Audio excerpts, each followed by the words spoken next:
You ask Tiger to solve. This deals with linear equations with one unknown. The final result is x equals 15 over 2. Let's solve it step by step. Simplify the expression. Find the greatest common factor of the numerator and denominator. Factor out and cancel the greatest common factor. Isolate the x.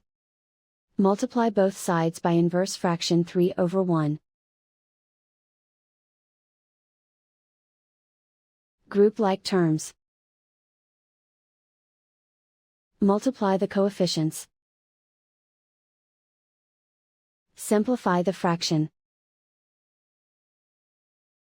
Multiply the fractions.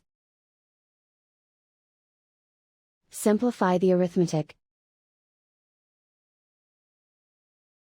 And so the final result is x equals 15 over 2.